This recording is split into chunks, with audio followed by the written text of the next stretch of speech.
Welcome to Challenging Paradigm X. My name is Xerxes Voshmgir, and in my podcast, I interview people who challenge the status quo.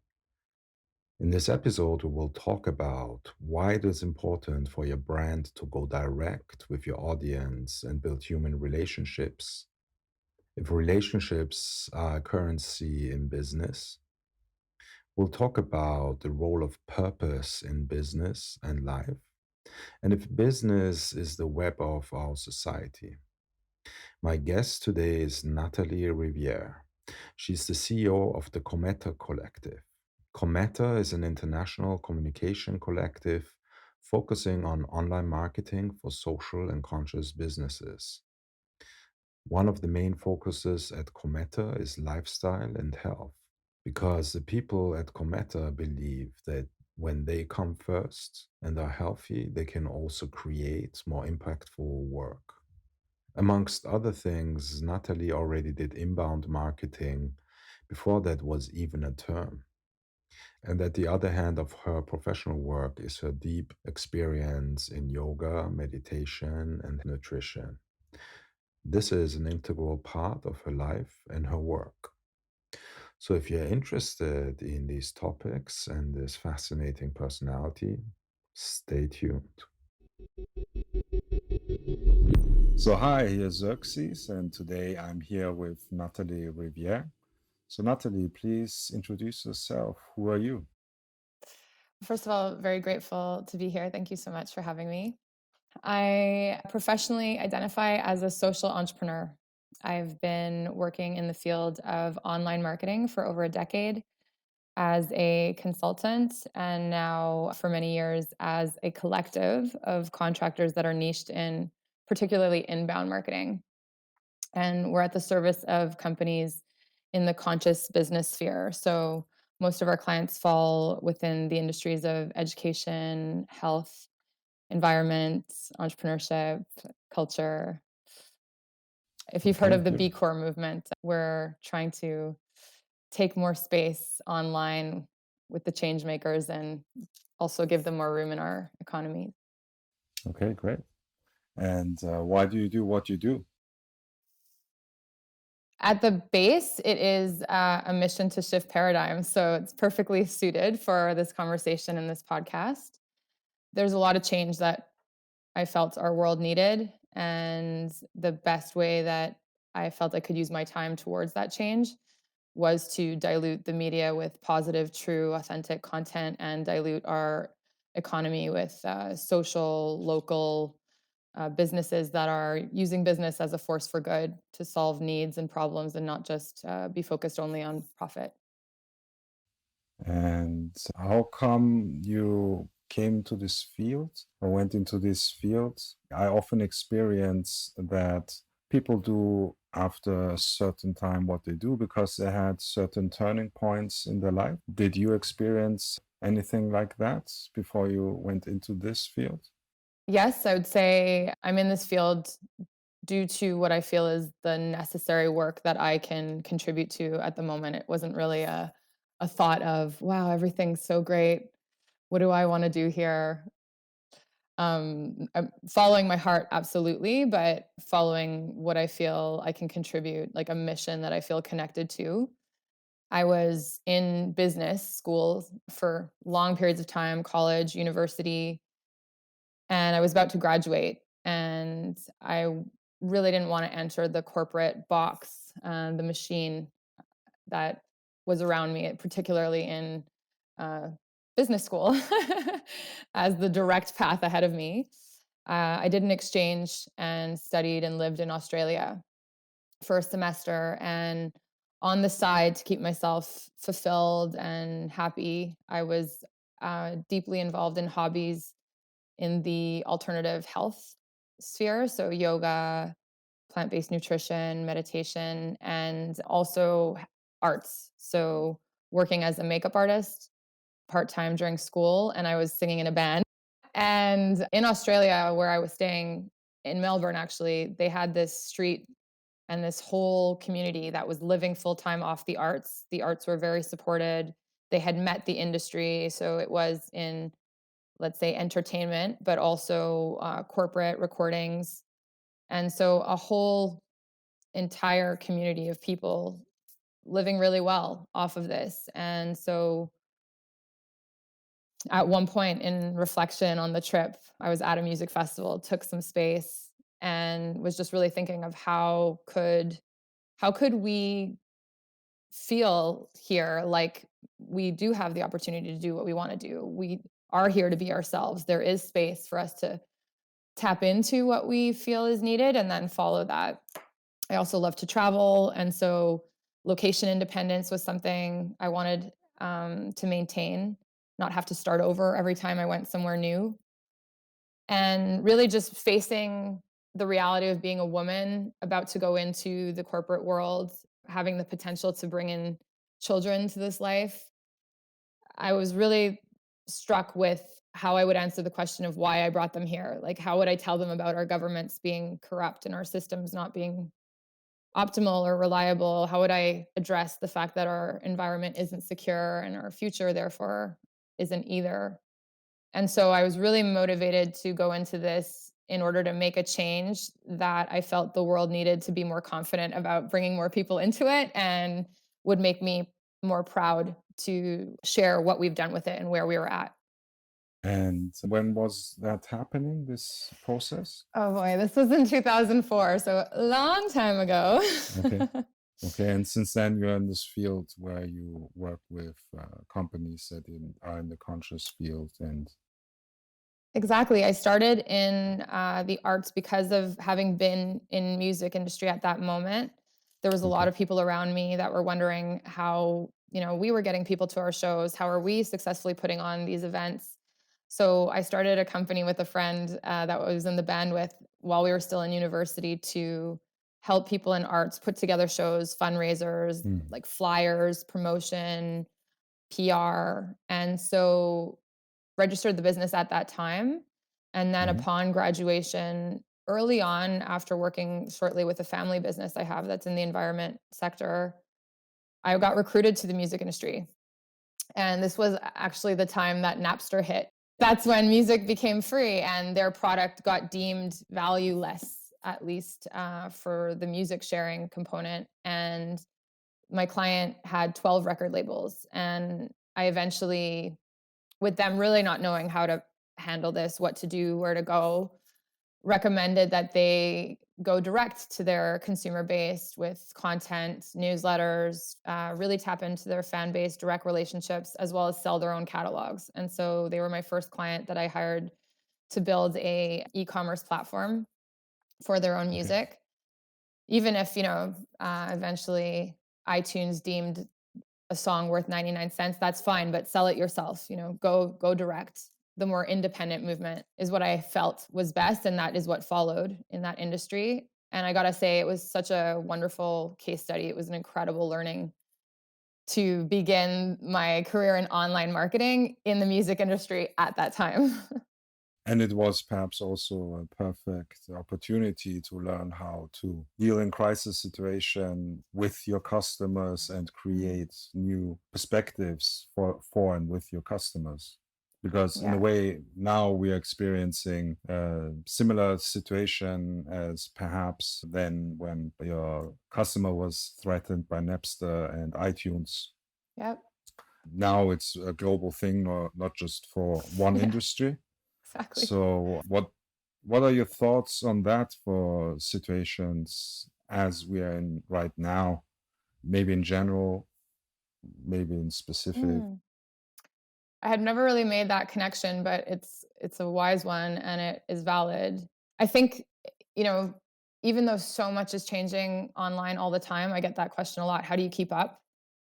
Diving into online marketing at that time, things change, but they not really. Like, the biggest change was in SEO and Penguin came out and made quality more valuable than quantity. And that is still where we're shifting.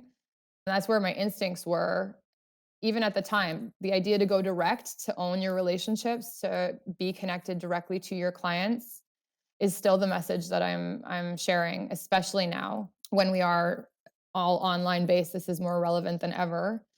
And we don't want to put all our eggs in a basket that we're not in control of or that we don't own or that isn't building value for our brand or our assets as an entrepreneur or a business.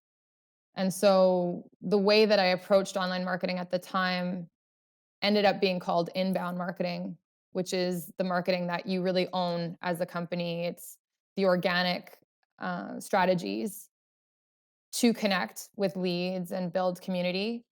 And those strategies end up building value in your brand, your company, your assets, your content. And I really think that now more than ever, it shows us that yes, online is important, but we don't want to just rely on, let's say, social media that tomorrow could shut down or start charging or already puts a lot of limits and is in control of what you see when and who you connect with. So my line that I tell people is like, those are Facebook's friends. Like, they're not your friends until you have their email address. They're not your friends until you have their phone number, until you're in direct contact with them. And so the way that I even teach online marketing combines the inbound marketing method with web design and content marketing.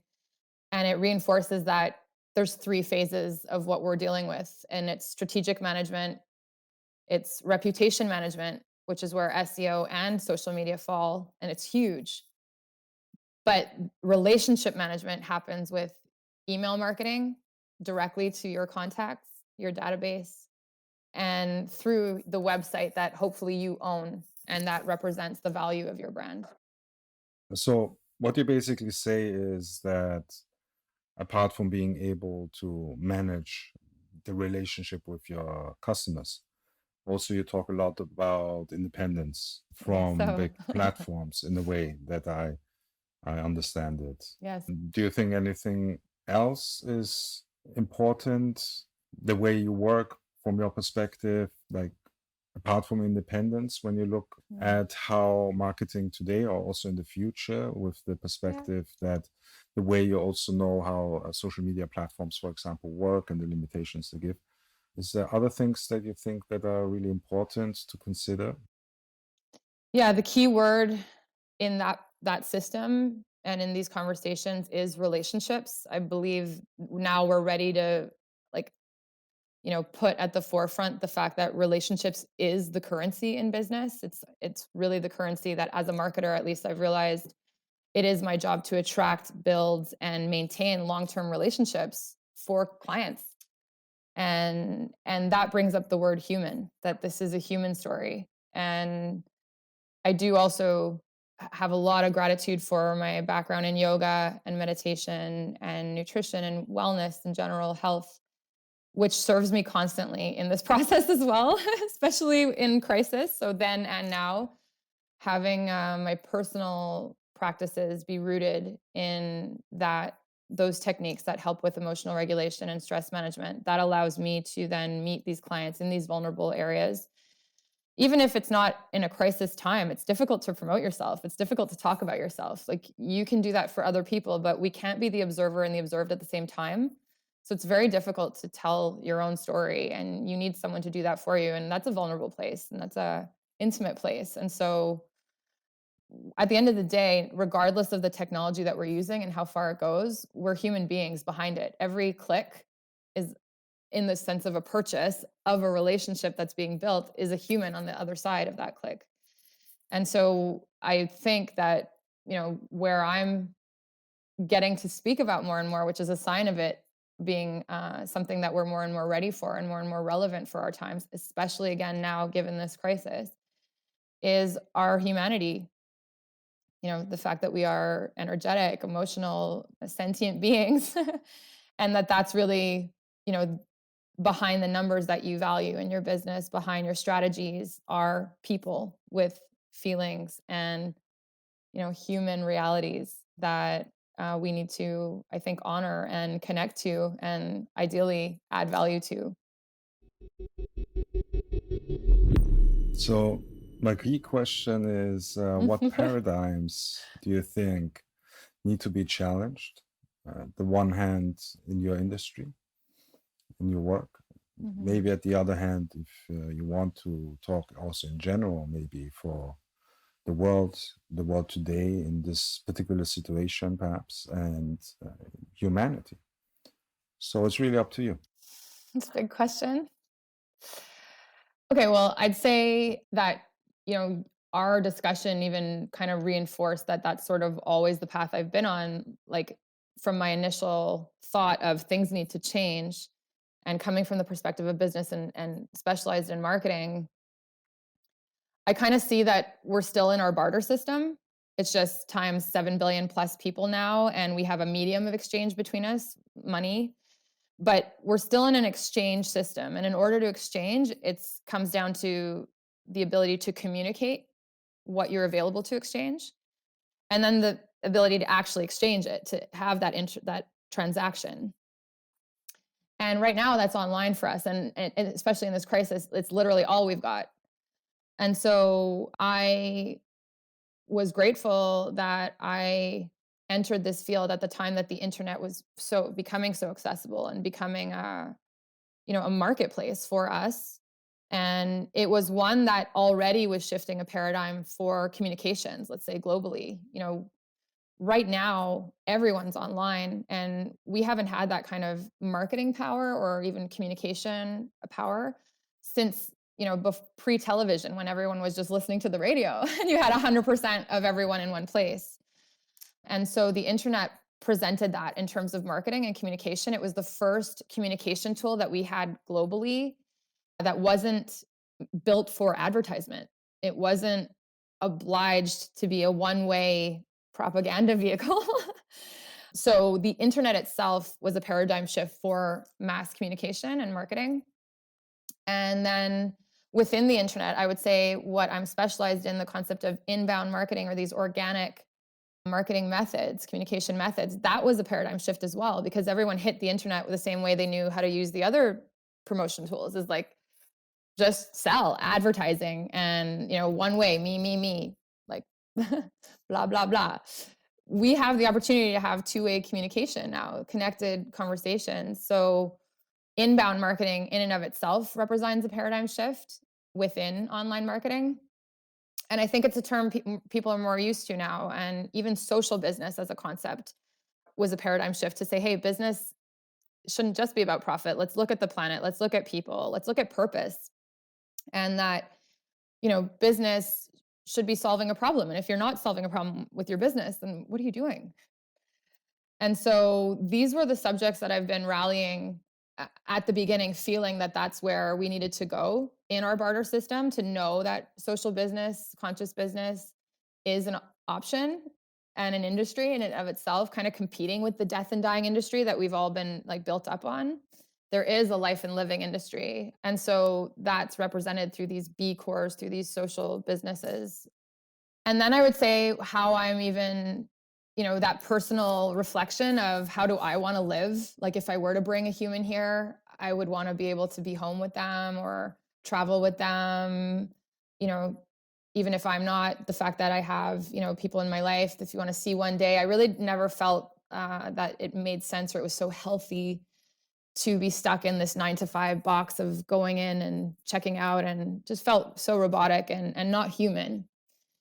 And so lifestyle is the word that comes up for me in terms of always being at the root of my goals. And it was motivated by my own lifestyle, but it represents a lifestyle in corporate culture that I feel we needed to shift to. And that's a paradigm shift of how we work. And so Commetta, which is the organization that I run, we're a collective of contractors that all basically put those values first. Our lifestyle, our health, the quality of our life comes first. We're human beings first.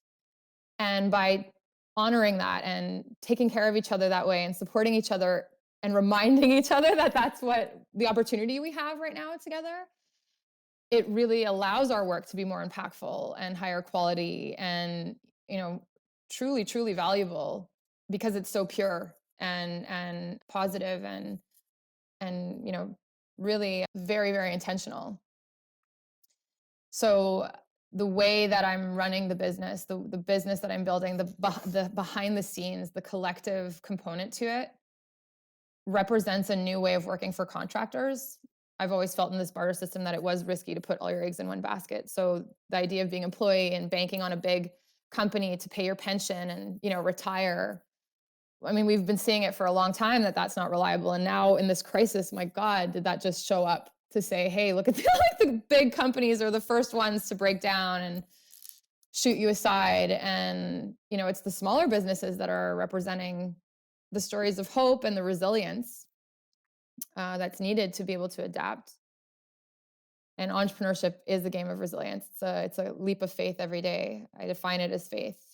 So there is a paradigm shift in the way that I'm even running this company and the lifestyle I think that it represents for contractors, particularly to say, and I think everyone honestly should look at themselves as an independent professional, and they're either lending their name and their talent and their energy to an organization that pre-exists that hopefully they align with, or they're going to go on their own with it. But either way, it's really important that we all know our value, that we all know, what we're worth on an open market and what we're worth maybe to that company then. And that we know what our skills are so that if we are in the position where we need to use them independently, we're confident enough to do that. However, in marketing right now, and that's sort of why I went into it, it was that like, yes, I could make a lot more money than I've made easy because there's not too many people specialized in online marketing. It's hard to catch up. They still can't really teach it so well. But that wasn't going to change anything. If I wanted to help the people who were ready to build conscious businesses, to contribute to a conscious economy, go against the grain, against the norm, they were wonderful. I met a lot of them in the arts and in health, but they had no idea how to promote or organize themselves. And so, they would never afford a huge marketing agency that the larger companies use that are just big boxes, again, upselling and overheading and still not really understanding what they're doing or getting necessarily the best results. And that would be like considered my competition right now. Or the competition is these platforms with contractors, but they're like not niched and it's like on your own. So, the Upworks and the Fivers and, 99 Designs and all of these platforms, they're brilliant. But, when you're trying to find someone to help you, you'd have to figure out the whole industry to know how to best work with those people. You'd have to become an expert to know really how to leverage and choose your team that way. So what we're doing is introducing the concept of organizing this industry, niching, and the Commetta Collective represents contractors that are aligned in our values, our ethics, professionalism. We come under a brand that speaks to that and for that, and we practice it really with each other most, I'd say. But we're also aligned under this product line that I developed that fits in those categories that I mentioned. And so it helps organize online marketing a bit and helps then you as a contractor to learn actually what you're doing and how you could sell it and what inclusions and what pricing. So Okay. on a lot of levels, there's a lot of paradigm shifts represented Yeah, definitely. in where I'm playing. You mentioned purpose just Mm. now, and I wondered, could you tell us how you see the importance of purpose in business in general, like authentic purpose, not the Mhm. thing that some marketing agencies tell a company Right. you have Just to publish as your purpose so you make more money, but like true purpose, how do you see the importance of true purpose in business, in marketing? yeah. And maybe you want to tell us a bit about the purpose of your company or your collective. Well, our purpose definitely, like the mission is summarized in diluting the media with positive, true content, diluting the economy with conscious social businesses and offerings in order to equalize the opportunities here. So that's really what is under this mission is a goal of equality, but specifically equality in opportunity. I mean, if we all knew how our barter system worked, if we all learned this in school, because every profession, let's say you're learning or that you could choose, has an industry behind it. Everything is a business. Every single official organization, group of people is one form of a business or another. Our governments, our schools, our hospital, they're all businesses. If people knew that and if they knew how business worked, I think we'd make different decisions. And I think we'd also see if everyone had that knowledge, it would be a question of the cream rising to the top and not privilege or because of our past making things like who is successful or why they're the way they are. So, at the core of this, and maybe that also comes from the experience of being a woman and particularly a woman in business, is like there's a really big theme of equality and equal opportunity. And so we use education and this whole like work that we're doing. Yes, we offer it as an agency, but we also coach and train. And that at the core of the mission and the purpose is really to make marketing education accessible, make marketing, for lack of a better word, more democratic. So that ideally, if everyone had this knowledge while they were then learning about what they wanted to specialize in, we'd see a different economy. We'd see our barter system would probably balance out differently. So that speaks to the purpose of what I'm doing.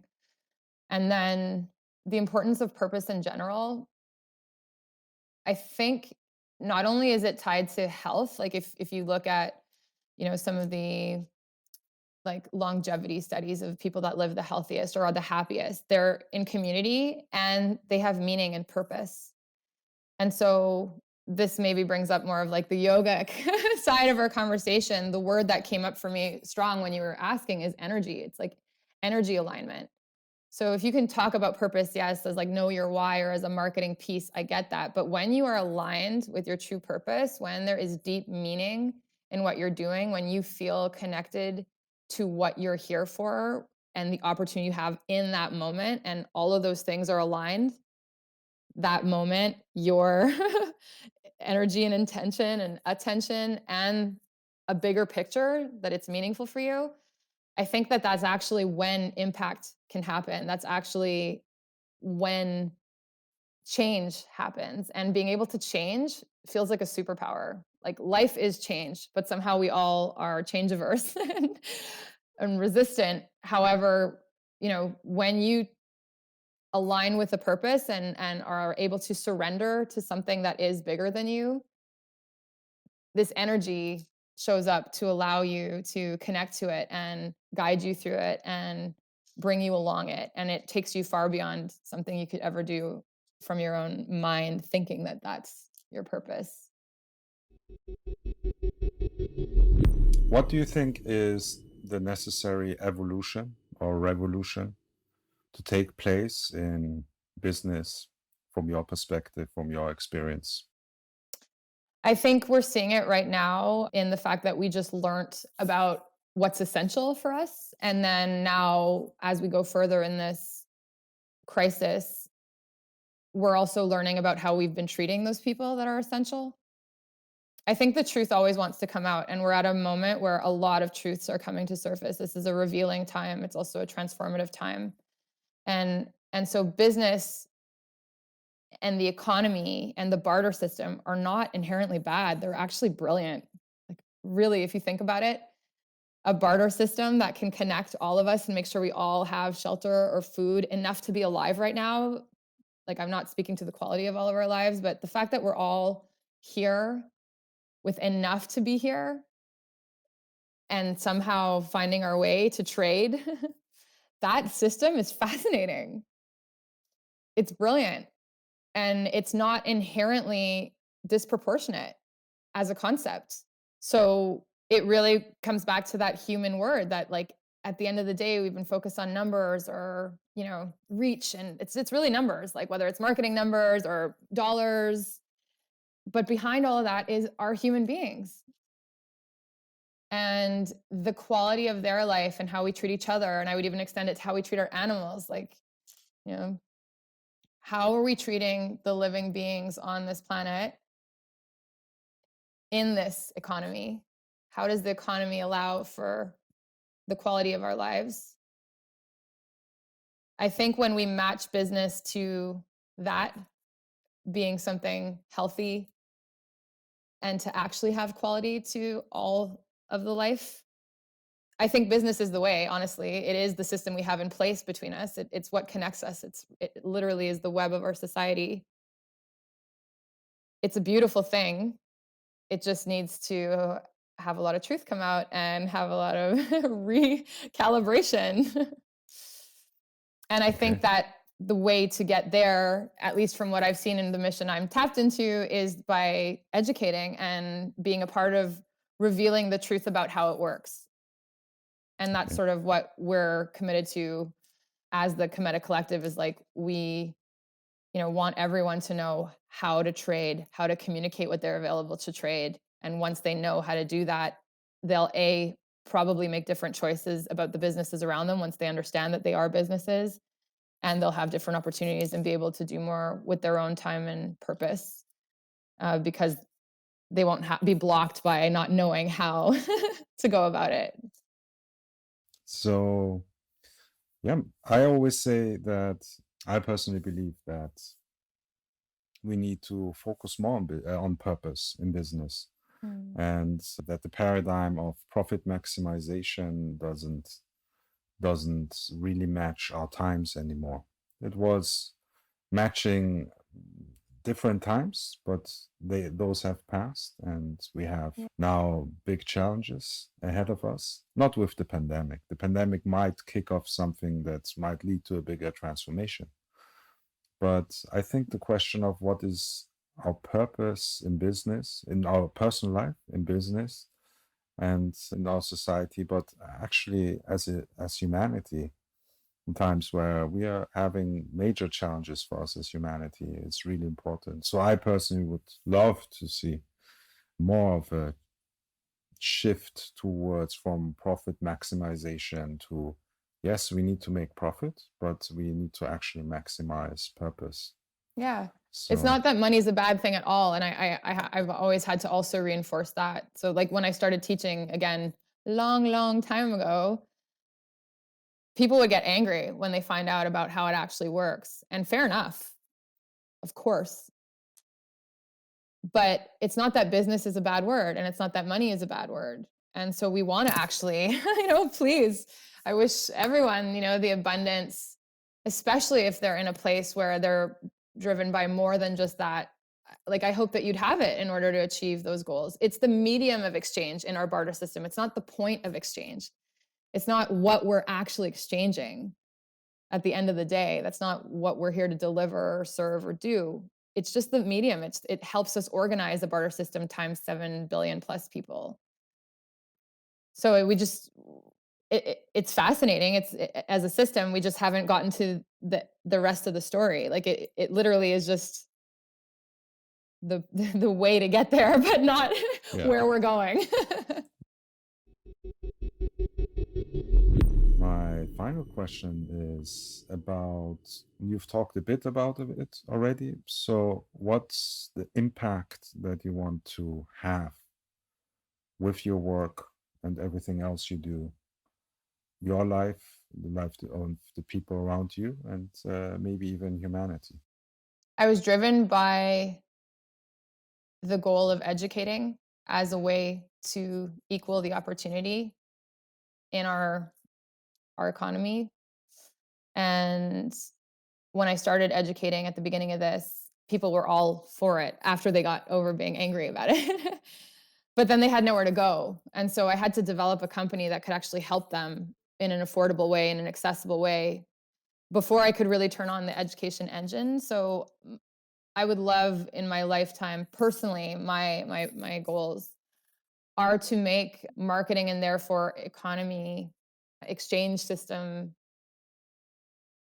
education universal. That's one thing that I think, again, if we're all educated, then we'll see different results on it. So making communication and exchange marketing in our times, online marketing, knowledge, literally something that's a part of every program, something that's in every school. That's one of my goals that I'm still working towards, and that's feeling closer than ever. And so equaling the opportunities in business is at the core of it. And I think that that represents also shifting a corporate culture. And I'm also involved in this movement called Fuck Up Nights, which is a very provocative brand that came out of Mexico. And it literally comes down to events happening now in over 315 cities around the world of entrepreneurs, professionals sharing failure stories.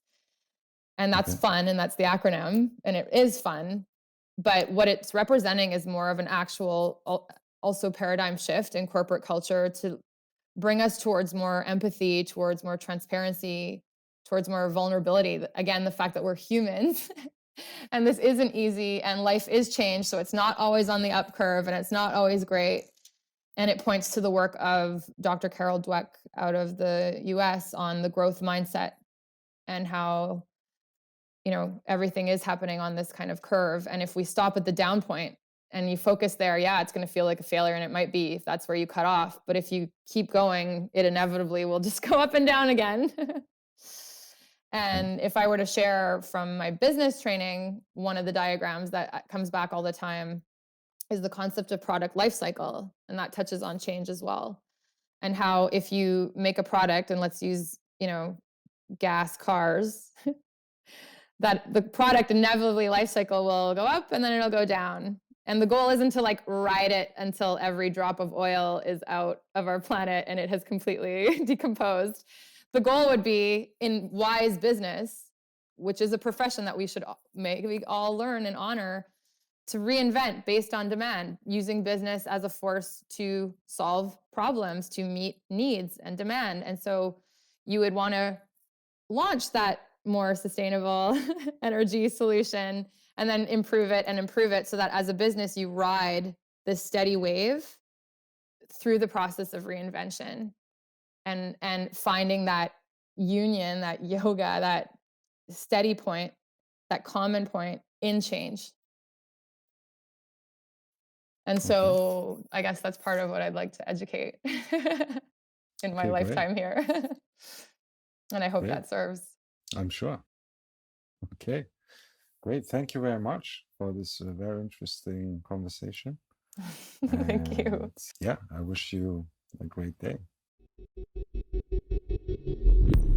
Thank you for staying tuned for this edition of Challenging Paradigm X. If you like this episode with Natalie Riviere, feel free to share it with your community so Natalie's message gets spread even further. Also, hit subscribe and rate my podcast if you like it, and I'd be very glad if you leave me a review. You can also support this podcast through Patreon. If you have any questions or comments, feel free to contact me. Next week, we're up again with another edition of Challenging Paradigm X. So until then, I wish you a great week and say ciao.